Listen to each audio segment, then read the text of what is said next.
story in that sense. I am an engineer by trade and a bit of an OCD control freak, I would say. And I think most business Okay. owners are as well and can share in that. And you Mhm. want to do everything on your own. And the more work there is, the more that you will take on that work until you start realizing that it's very unproductive. So in my world, in a telecom company, there were thousands of bills that needed to be paid. At year 4 of this company, there's a stack Mhm. about neck high on my Oh desk my of God. bills. I'm opening every one with a letter opener. All right. And I'm opening and unfurling them and putting them into a spreadsheet. And one of my business partners walks in and he looks at me and goes, "What is that pile?" And I told him that's our invoices. I pay them. I wasn't complaining. Someone had to do it. And he looked at me, he shook his head. He goes, "You're not doing that anymore. We need Good. somebody to do that so you can spend that hour or two doing things that will help you successful for the company and growing." And it's at that moment that we did hire an AP individual shortly after to take on that task. So for me, the muscle that needed to be rehearsed was letting go, Mhm. delegation. Delegation is very difficult for a CEO or a business owner when you have done all that work yourself. Mhm. How many business owners in their head say, "No one's going to do it as well as I can"? Oh my God, all the time. All of them, They may not right? say it because they know what I'm going to say and retort to that. So they try to skirt saying that exactly, but that's what's going Yeah. through their heads. It's But everything like I can't find the right people. I don't really have it's not in my budget. They'll say give every you all sorts of excuse under the excuses. sun, right? But the most important part is to actually delegate, hire the right person, and trust that that person, even if they make a few mistakes, just like you made a few mistakes, will eventually learn the role, learn the position. And you should always look at your employees as doing the job better than you can. By Because me they'll be more delegating focused. those They'll be one. invoices, Yeah. I gave up about 2 hours, or I freed up 2 hours of time. Yeah, maybe some mistakes happened, but that's okay. And by Mhm. training that and doing the same thing again and again, I stopped being an engineer in my company. I hired engineers. I delegated the role that I was being held back by so I could advance into other roles. And that just takes practice. And essentially, you have to push that fight down, right? That little voice in your head saying, "Oh no, it's not going to get done my way." That's okay because someone else can do your job better than you in a different So, way as long as it gets completed. yeah, or do that task, do that activity. First of all, they'll probably be trained in it, actual know all the sort of rules and perimeters that they have to respect or work within. But we bring up a couple of things. One is trust. Trust is one of the big things. I find trust is a muscle.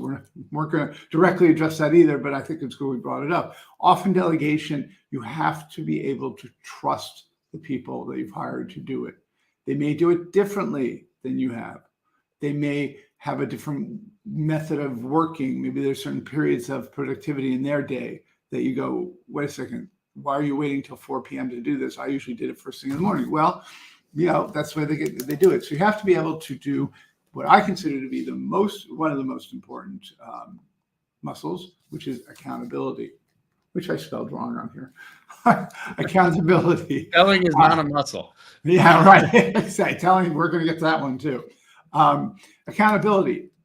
Most CEOs I find, most of my clients get their heads wrapped around accountability in such an unproductive way. Here's again an example of your brain getting in there in a way it shouldn't. The whole point of training these muscles, even though you said, as it were, it's in your head, but it's the creative side of your head, the learning side. Most CEOs, when they come to accountability, they immediately go to the amygdala, the fear part, which is exactly the piece you want to calm down. And so they begin to think it's some sort of project management system. There's some outer force that is he can press a button and say, all right, tell that guy and that guy, he's late on this and so forth. That's not how it works. Accountability is as much a mindset as it is a technique. So there's the mindset of, I've got this new person, they've got this task, they're accountable for certain things, and I need to hold them, I need to make sure it gets done. Then there's the technique of holding people accountable, the actual saying to somebody, you're late, or you something. What has your experience been, and how do you build the muscle of your clients? So when it comes to accountability, I guess we need to hold you accountable for the spelling mistake. But accountability Yes, for example. right? Accountability is essentially practice, and I think more so than ever today, with today's employment environment, business owners are afraid, Yeah. are fearful of holding people accountable or holding their employees accountable to their jobs, their roles, their mistakes. I often tell my clients to praise in public, criticize in private, for good meaning. You don't want to embarrass someone, especially an adult, right? You want to correct behaviors that you see are not going the right way in private, right? But accountability is really a function of practice and routine. So what do I mean by that? Business owners and businesses that do not have quarterly employee reviews, that's the review with a client. That's the review with a client in front of their manager and or the business owner, at least two people of the senior team. That is their ability to have an open and honest conversation about their performance, their goals, their desires, and where they're doing really well, where they're performing, right? It's the employee's chance to be open and honest, right? And at that moment, you have a special bond with your employee where you can now see an error or some aspect of their performance that needs to be corrected on neutral ground. And if you do that on a quarterly basis, you're essentially seeing the change over time with a very minimal timeline. It's interesting because what you're saying is that the CEO has to learn how to train the accountability muscle, not only in himself, but the people around him. That's right. Actually one of the important muscles that they have to be constantly training in their teams. Well, besides the CEO, I know a lot of people out there that think, oh, well, the boss gets to do whatever they want, or the delusion of grandeur from a business owner standpoint is, now that I'm a business owner, I don't have a boss and I can do whatever I want. That's wrong. That's horribly wrong. You are accountable for your actions. You are accountable to all of your staff. And if you have staff, your boss essentially is your staff, because if you fail them and don't hold yourself accountable for your own actions, reactions, and performance, then you will let down all of your micro bosses, which are your employees and their families. Right. So you have to hold yourself accountable as well as your employees on a quarterly basis at a minimum.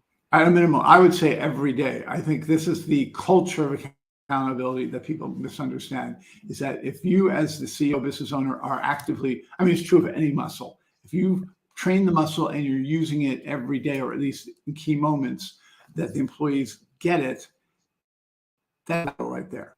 It's living what you believe in, what is correct, true. So accountability is again one of those muscles. Okay. Yes, practice what you preach. And unfortunately, and that's why we often get hired, because quite honestly, when muscles get trained, a lot of people think the coaching is over. And what I have to remind people is that you got to keep it going. You know, Michael Jordan or Serena Williams, what have you, they never stopped being coached because they knew how easy it was to slip into bad habits if you don't have someone watching them and looking at the muscle that you might think you have trained. And you probably did, but it can slip very quickly. That brings me to another very quick. Those two examples that you brought up are a true lesson in self-accountability. Yes, Michael Jordan, Serena Williams, it didn't matter what other people thought of them. Their performance was to themselves. They were holding themselves accountable to a bar that was unachievable in all rights with any other professional in sports, but they held themselves to that level. And that's interesting because that is driven often by ambition and talent. And usually a good portion of how you're brought up as well. So that's a combination. I'm glad you mentioned that, which brings me to our next muscle, Darren. This is one that I think we both agree is important, which is this wonderful hamster wheel, if you will, maybe it's a terrible analogy, of continuous learning and self-awareness, because that is what we're talking about. Is you can't build any muscle if you're not willing to learn, to fail, to be vulnerable. And there's always the process of understanding yourself better. The better you understand yourself, the better you're going to be able to understand other people, which is a topic we'll get to in a second. So tell us about your experience with your clients or yourself. How do you train this? So this is just a realization that you don't know everything. And the CEO of a company does not necessarily need to be the smartest person in the room, but you should at least be able to hold yourself accountable to understanding your deficiencies. And if you find that you do not understand what your CPA is talking about as far as numbers go, well, you need to learn that. And you need to continuously send yourself back to re-education, whether it's your own research or back to school. You need to focus on learning more so you can perform better. So, personal example, I knew not really that much about business. I was an engineer. I was in the telecommunications world. I started a company. I didn't really know what a P&L was. I had no idea what SG&A and EBITDA was. So I had to learn that. And I learned through asking others, through mentors, through coaches and consultants. And eventually I realized I know enough, but not truly enough. And I sent myself to business school so I could learn what these terms truly meant. And after that, after I graduated from that higher education, I continued to learn even more because I didn't know about M&A. And I wanted to start acquiring companies or selling companies. So I had to keep learning because I was not the smartest person in the room. I knew that I wasn't the smartest person in the room, which was self-awareness. And I wanted to become smarter. And the way that I would do that is to keep learning and keep growing my brain and keep practicing and being humble and allowing people to realize that maybe I don't know everything, but I want to. And the resultant of that was a better run company, a company where I knew all the numbers, a product that would be released. I knew the margins. I knew how much we had to sell. I knew the ROI. And I was able to talk to those numbers, which is extremely important as a business owner. You have to know your numbers. I know Shark Tank talks about this all the time. Oh, I talk about it all the time. Yeah, in fact, I have an exercise coming back to what we do to do that. I actually am in the middle of an exercise with them where they're doing their own internal budgeting or strategic planning, whatever you want to call it. And I force that, first of all, they document it all. And then I say there's two things I need. I need to know the three most important KPIs that you're going to use to understand your business. And those are important because it really focuses them on what's really important, what's driving the business. And then the three key strategic initiatives, because in the course of doing their daily work, they forget that they've got a future they have to build to, which actually brings me to my next one, which is the planning, the long-term thinking. Is if you have a CEO who has not learned how to release the day-to-day, delegate it, as you will, and start focusing on planning, long-term thinking, doing the right things, doing more value additive things, as you put it, and not just paying bills, then you have a problem. The company will have a problem. They probably won't grow. People will be frustrated. It won't be seen as a place of opportunity. So the way I train that is, again, about October, November, December, we go through our own little internal comparison of budgeting. And I work with them actively to define those three key initiatives that are strategic, i.e. for the long term, but require resources to get done. And then the KPIs, that is a conversation that helps them focus on what truly drives the business and not just paying the bills. So I don't know what your experience is with getting your guys to work that muscle. But I find it's one of the most important, one of the hardest to train, because for some of them, it's a real leap of faith to get out of the day-to-day and to start talking about things that, are diffuse, ambiguous, but that's the whole point. That's why the C is there, is to deal with ambiguity. Yeah. So I like to have my clients practice long-term thinking in short terms. Right. Okay. Sounds a little weird. Okay. So I practice a entrepreneurial operating system that has you look out no more than a year but in Right. quarterly clips at a time. Why? Mhm. Because, John, if I was to interview you for a job or a position or anything in life, I said, where do you see yourself in 10 years? Mhm. Great. You're going to give me the imagination. You're going to tell me where Or, you think you're going to be. But guess or what? you're going to tell you what I think you want to hear. Exactly. But guess what? A pandemic hits and that plan is derailed. We can't affect too far into the future. So the real question needs to be, where do you want your company to be? What are the KPIs or milestones where you want to grow to? Most importantly, in 3 months, what is a small task that we can get done that we can absolutely accomplish, which will keep us in alignment with that yearly goal? Mhm. And that's something that you and I can see. In 3 months, yeah, a lot could change. A pandemic can happen. But in Mhm. a typical environment, 3 months is exactly the future that we can see. And Right. if we make these subtle changes every 3 months, by the end of the year, we will have accomplished our goals. Right. That is Right. pure practice because you don't want to go too grandiose on your quarterly goal. You want to keep it within the realistic probability of your company's capabilities and goals. Yeah. And Well, that it's, is, we yeah. can see that. Yeah, and that's what I do with this exercise. When we've, by December 31st, we'll have the document, and then once a quarter, we do a checkup on how are you doing on this? How are you doing on the KPIs you said? How are you doing on your strategic initiatives? Since I meet with my guys essentially twice a month, there's always a moment where I go down to if there's an issue with sales, that becomes like the first thing whenever I see them is, how are your sales doing? So I actually will get very short term if it requires, situation requires it.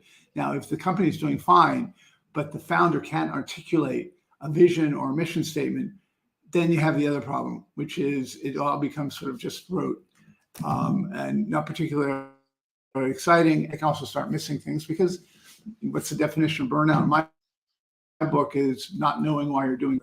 So that for me is the hard part. It really is hard to get people to think out 3 years even. And there I have a series of exercises. First of all, they have to figure out their own why. Simon Sinek's The Why. Then they have to see what does that mean for the company because they are the company. It's very hard for you to pursue your why, have a company that's going in a somewhat different direction. We try to align those, and that's a process that's very painful because it's so not anything they've ever done, and it's so intangible, but it gets their brain. This is truly for me working a muscle. It gets that part of your brain that has to think long term at least kicked in, and you've oiled it and given it some gas. But I find this is one of the hardest ones to train. Yep. I used to get surprised at the question I would ask business owners is, what is your core, or what are your core values? What's your That's mission another statement? one. And what is your why? And, I no longer get surprised. All of them get it wrong. Oh, This is not totally. a knock. It's because, we've been taught throughout life that your mission statement is the statement your company stands for, and your core Right. value should be customer service and this and that. Right? All these cliched terms, but they're not personal. This mission statement is always so grandiose. We are the best and blah, blah, blah, blah, Oh blah. boy, I wish my guys would do that. That is, I actually think that's good because it means they're willing to go bigger than they are. I actually have the opposite problem. Maybe it's the difference between you and me. Is they're never quite grandiose enough. So I look at it as grandiose and braggadocious comes across too arrogant, and I like humble and hungry. Right. Okay. And I find Okay. today's client if they see a mission statement of we are the best, blah, blah, blah, Yeah. ever, it's completely ignored. What company on this planet says that they don't have the best customer service? Well, what company, however, fulfilled a mission of we will be the most consumer-centric company in the world? Amazon. So there are CEOs who can make that bold statement and fulfill on it, but those are like one in a quadrillion. I mean, that's a handful of generation. In that example, though, yes, I would say that's a mission statement, but it's also a mission drive. We will be, meaning we're not, but our goal is to be. Actually, right? I have to check if it's we will be or we are. It's probably we are. Yeah, okay. We are. Yeah. Yeah, that would it's make aspirational. It's aspirational. Absolutely. but that's what mission statements should be, right? Mhm. It should be an aspirational. Yes, it should be internally a bit of a stretch, but it should communicate to your clients that this is who we are. But the core values are also always wrong. Core values need to be real, just like the why. If you ask your clients what is their why, what is their purpose, they'll always get it wrong because that takes practice and learning. What is the real Yeah, that is purpose a real of muscle. what That is we a are doing? muscle you have to train off. Yeah, your why. First of all, your why can change. I find the why thing is a muscle that you never stop training. You Yeah. always have to come back to it and ask yourself. I do that with myself too, and I'm always amazed at how much work it is to go back, drill back again, and say, all right, it's not resonating with you anymore, John, Yep. or you got to rethink it. It's a very hard muscle to train, but it's a very important Yep. one. In fact, I believe we should change the term mission statement into the purpose statement because the mission statement to me is more internally for your Yeah, own it ends up in employees to live to yeah, that statement. That is right, our purpose. And externally for your customers to understand, why am I going to buy from you? right. What's your purpose? So, a little bit of a digression, but that falls under the planning of a company and the long-term thinking and the muscle that you need to constantly readjust and retrain to Right. believe in what you're doing. Yeah. And as I said, I think it's one of the harder ones. I'm going to jump to another one of mine just because we may not get through all of them, but it's consistent with another one that you said. So I'm going to start with mine and we'll go to yours, which is for me, empathy. This is for me, in many ways, the core muscle that at some point an CEO has to get. And I address it right up front because, in fact, I had a candidate for my Vistage group 2 days ago who she jumped on herself saying, I'm just not empathetic. I don't understand empathy. I know I'm not. And of course, the answer to that was, well, you better work with me. And I think she will. Empathy is not sympathy. I always tell people it Correct. is understanding how someone is feeling, not being a hero rescuer or saying, or pitying them and saying, I really feel for you. It's painful. I know. Or even making a decision based on being sorry for someone. It is knowing what the person thinks, feels, and how they're going to react to something that you do. Because if you truly get that, that's the heart of being a people person. You can modulate what you're doing, everything else you're doing, to ensure that that person feels valued, especially as an employee or client of anything. They feel heard, they feel they're valuable, and they feel that they really belong. So empathy for me is practically the single most important thing I work on in terms of muscles. I don't know about you. I know you call it actually emotional fortitude. Yes. So, Whoop, yeah, sorry, got empathy the to wrong one me, there. I'm smirking because having the title empathy under me is is a challenge. So I am an individual that Okay, has ADHD, like so many do I. CEOs that have ADHD. And one of the issues with ADHD individuals is the complete lack of empathy. And all throughout life, I remember my mother Mhm. saying to me, "You need to learn empathy." I had no idea what that meant. And like everyone else, I thought empathy and sympathy are the same.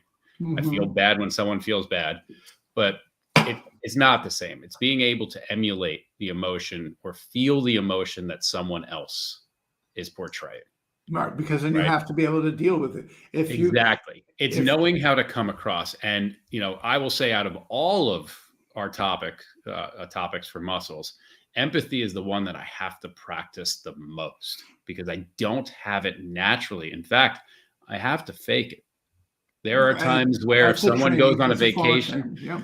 yeah, if someone goes on a vacation, they want to tell me about the vacation. All I want to do is hit the remote and go fast forward. Great. You went on a vacation, get back to work. Yeah. Right. Gotta go. Or, and it sounds really bad, but it's honest. So the way I've dealt with empathy is I am open about it. I'm not an individual that has empathy. Whereas I practice emotional fortitude, getting control of my own emotions. And as you had mentioned before, in a way, learning how to portray empathy for the sake of someone else. If someone has a sad moment and they want to relate with you and tell you, as a CEO, you have to be there. You have to be able to hear that. Now, granted, you might not be able to feel that impression, but you have to be part of that impression. Your employee is reaching out to you as a pillar of strength. And you have to be able to realize, wait, even though I don't have this skill, I need to practice like I do have this skill. And that's where emotional fortitude comes in, to be able to control your emotions. Right. I consider it discipline, emotional discipline. It is discipline. It is a practice. So emotional fortitude, to me, and empathy is a practice. Yeah. If you want to be a very successful business owner, manager, leader, executive, what have you, you need to know how to control your emotions in any heated scenario or any day-to-day scenario. Everybody has been guilty of sending that angry, long email, hitting the send button, and going, every single human being has done that in the professional world. And those are those times where you immediately either regret it, or when you sleep on it, you say, man, I wish I didn't send that. It's the exact reason why Apple has put an unsend feature in their text messages and in their emails. You can unsend. Right. What we practice in my world is, if you want to send the angry email to help you come off of your emotional height, type the email. Do not put anyone in the address bars. Yes. No, so you don't make the mistake of accidentally control send, right? Do not put an address in. Type your email, write your email, whatever you want to do. Walk away. Come back in a period of time of your choosing, after you had a moment to de-stress, and then reread it and think, am I going to accomplish my purpose, my goal? Chances are you won't. We live in a world where we need others to help us get to our goals. So writing that angry email, that emotional email, first of all, it's in writing. So depending on how the person portrays you, the recipient portrays you, that's the voice they're going to read it in. If you're typically an angry person, they read it angry. And even if it's a good email. If you're a nice person, they read it nice. Yeah, and if they decide to sue you, that's evidence. Yes. So just remember, what you put in writing is forever. Yep. So what I'm getting at is, you have to practice getting a hold and getting really a strong handle on your emotions. You want to come across neutral at worst, happy and pleasant at best. Yes. With one exception, because this is empathy. It's not sympathy. So for me, there are moments when I've been pushed to the wall, usually with an outside vendor, and usually at the beginning of a relationship. And inevitably they go sideways on me. And that's when the angry email gets sent. And it's a shock to the system to let them know that this can't be going on. If our relationship is to continue, that is no longer acceptable. So I do that. Unfortunately, it's effective. And since I'm basically a nice person, I think most people and I do apologize later, but it's a shock to the system sometimes. And I do it because if I don't think they're otherwise going to listen to me, and I've tried, then the empathy thing is, clearly I know what it's like not to listen to someone or to do it what you think is the right way. So I'm empathizing with them, but I'm also saying, sorry, because I know what you're thinking, what you're feeling is, you're going to get a shock to the system right now. Well, a lot of this is obviously, these are broad strokes, broad generalizations, no specifics involved. So this is the overarching strategy should be neutral at worst case. I do agree. Sometimes you have to get a little heated to show, to really demonstrate that you're serious. I would counter that by saying, if a relationship with a vendor is going sideways, you're the customer. You have the right to get angry and upset. You don't have the right to cross the line ever, right? And if it's a vendor where you want to go scorched earth and burn that bridge, you'll never use them again. Great. Just keep in mind, vendors in the same community might talk. Competitors sometimes talk. You don't want that as a bad reputation. Yeah, but the way I would coach around that is, if you have a very important vendor, you should be doing strategic reviews with that vendor to make sure things don't go sideways. Again, broad generalization. But there are techniques and tactics that should be practiced with vendors as well as employees and key individuals. No. And this is where I come back to your emotional fortitude is I would never, and I've done this, if I feel I'm going off the handle because I've lost control of my emotions, I won't send it, or I will delete it. And it's happened recently. I read it and I said, okay, you weren't in control of your emotions. You have to be very much in control of your emotions when you do something like that. It has to be for a very specific purpose, which is I'm not getting what I need. You need to understand that. And I can't seem to get it across any other way. It is very unemotional. It may sound emotional if I just don't write it well, but you cannot do anything like that if your emotions come into play in a negative way. Oh yeah. It has And to then, be completely disciplined. yeah. And then just to take it a little further, there are lots of techniques and strategies to cut someone who is overly emotional down if you're trying to take them down a notch. But again, this is, you have to define what is your end purpose here. What's your goal? If Right. you receive that angry email, I tell clients all the time, usually it's someone internal getting annoyed at another person or group, and they're just known to do this. Open that email and read it in the voice of Elmo or Cookie Monster. I have an email sitting in my email box. And I've gotten to the point now that I'm so attuned to this that based on what I've sent someone, I can almost 100% know what's going to come back in the email. And every now and then, I've just sent that to somebody I'm doing something with. Just basically, I don't understand it. You're confusing me more and more. Basically saying you're getting me for free. So like you need to pay me for what you're planning to do with me. And I know I see the response and I haven't opened it because I need to be in a place of emotional fortitude when I read it because I'm not going to be happy and I'm going to have to. And so I do occasionally know, you look and say, okay, this is not going to be a happy making email. So let me wait for that moment where I'm going to react to it without unnecessary, unproductive emotion.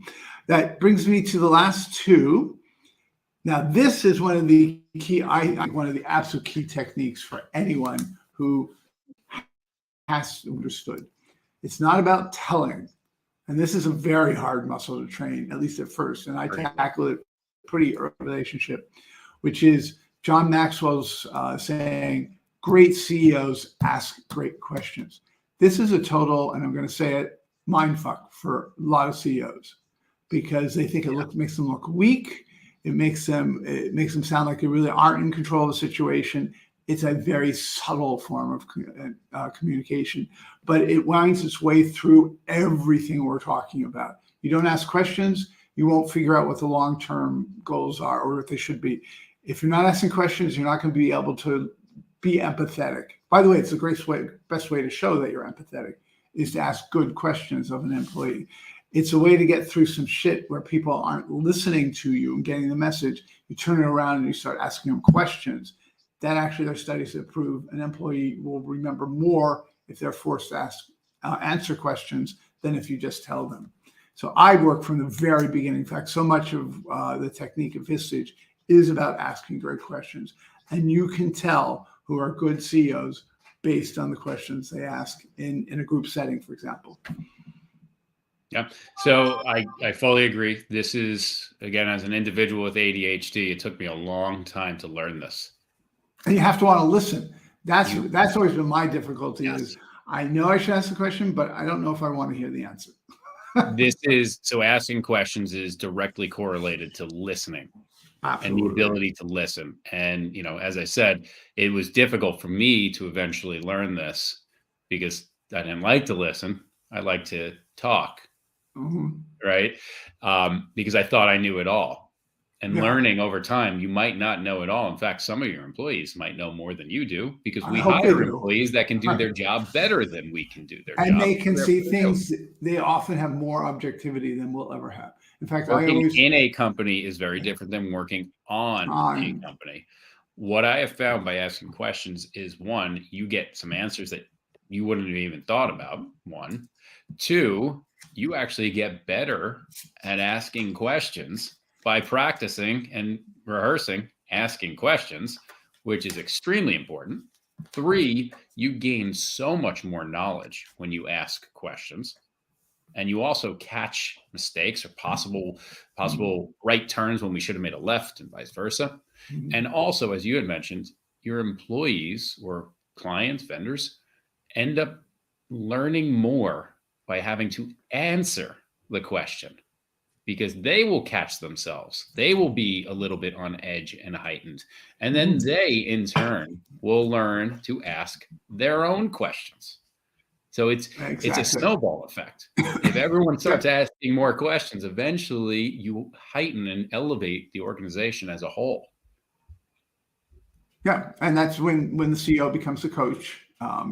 We've seen in several examples. We've talked about, for me, there's one very important dirty little secret, which is who maintains control when they're asking the questions.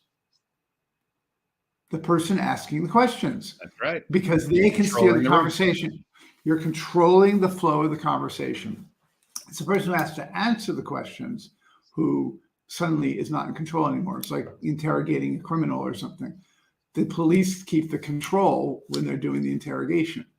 Now that's a very pointed way of saying it, but I also use it for, I train CEOs pretty much immediately on this, usually because they come in and say, my board, I just don't get what they're saying. I don't understand. Well, there's a little bit of empathy maybe there, but it's like, well, maybe you should ask them a question of, can you explain it again? Or a problem with an employee, because it also shows empathy. It shows that you care if you ask the question. Right. Even if you don't. So another aspect that we should consider is the fact that most mistakes from employees or vendors is out of pure fear. Yes. Fear of looking dumb or stupid or having a stupid question. Right? It's because we're afraid to ask questions. If the CEO delegates to you as an employee and you're expected to know how to do your job, maybe you're afraid to ask the CEO a question about how, what, why, where, when, and you just do it.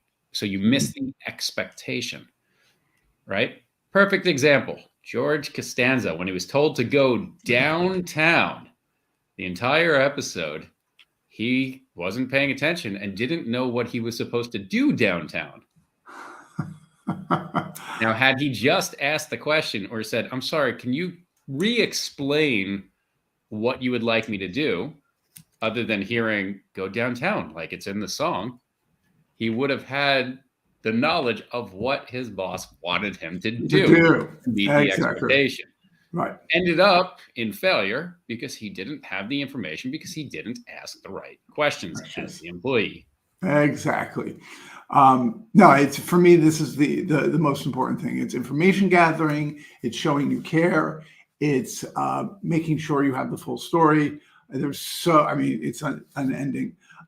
We were going to talk a little bit of Pisma, but I see we're almost at 45 minutes. I'd like to wrap up really, because this is one of those conversations you and I could have, like many conversations we have, for hours. But I think the important thing is to realize, or what I've come to realize, is a lot of these, you're constantly building the muscle. It's very hard to stop building a muscle in some of these things.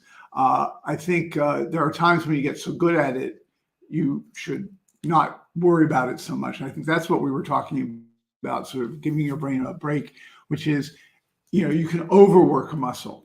You can get obsessive about, let's say, empathy. I'm not empathetic. Help me, help me, help me. Well, there are moments where I have to turn to somebody and say, no, actually, we're going to move on. You may not see it, but you're there. And you need to move on, because otherwise you're going to overwork this muscle and you're going to ignore other muscles you need to work on. So, what would be one of your parting comments about this subject? Yeah, I agree. You can practice until you exhaust yourself. You have to know when to take a break. What I've found is really helpful is just go take a walk. I've taken up hiking recently. That helps me completely de-stress, right? Just like if you're going to the gym, if you're doing push-ups and then bench press every single day, eventually you're going to get into exhaustion. And business owners get exhausted all the time. Yes, exactly. Unfortunately, business owners that are very successful feel like they can't take a break, and they don't. It is very important to take breaks. Well, 100%. And I think that message, that muscle, if you will, is a big muscle that people are working on, at least I would say, for the 21st century, which is recognizing that you can work out too much, I guess is what I would say. And that you really do need to give the muscles a rest and let them, you know, one of my favorite sayings comes from a friend of mine. I was at lunch at the house in East Hampton, and I was walking around, and it's like, wow, I don't remember this plant. Where it's huge. What happened? And I said, oh yeah, last time I was here was this tiny little thing. And then he said, it's amazing what happens when you do nothing. He said, it's just been there. We give it some water. And that's exactly it. Sometimes you need to just chill and things will happen because you've trained your muscles and because it's happening, it's working. Yep. Excellent. Well, thank you, Darren. As always, a pleasure. I hope whatever technical issues we were having work out. But thank you, viewers. And hopefully we'll see you again at a LinkedIn Live First and Friends. Thank you all. Thank you, John. Thank you.